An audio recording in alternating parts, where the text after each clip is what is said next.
Well, Amira, the word that a lot of people used this morning was exhausted. We're here at the 7-Eleven on 13 Mile and Gratiot in Roseville, talking to voters as they stop to get their morning coffee. Last night was flooded with interruptions. There was insults. There was name calling. It was often hard at times to hear both candidates and even the moderator, Chris Wallace, as both candidates, more so President Trump, continued to interrupt him. At one point, Joe Biden, as you heard earlier, even telling the president to shut up. Voters hoping to hear President Trump and his opponent, former Vice President Joe Biden, discuss specific policy plans and key issues were likely frustrated last night.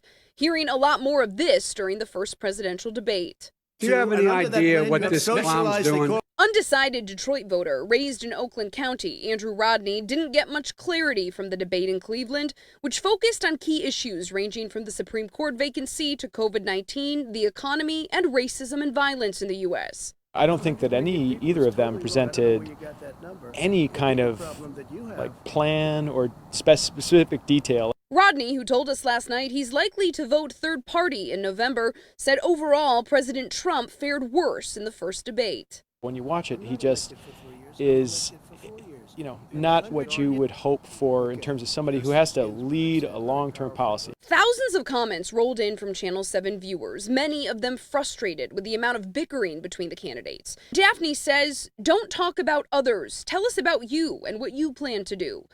Amanda says, "Next debate, soundproof boxes and the moderator gets a switch to allow candidates to talk." Dominique writes, "This is exhausting. You can't even hear the moderator speak." Not surprisingly, in the local and state political spheres, the night was judged differently by members of each party.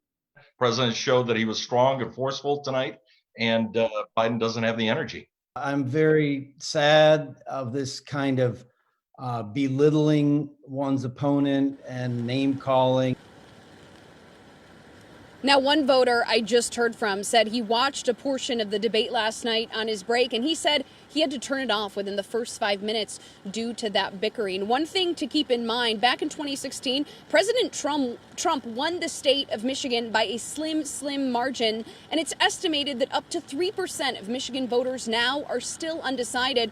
So presidential debates like the one last night in Cleveland are crucial moving forward. There are 2 more scheduled for next month, and of course we'll have more voter reaction for you coming up in the next hour here on 7. Reporting live this morning in Roseville, I'm Jen Shantz. I'll send it back to you. Yeah.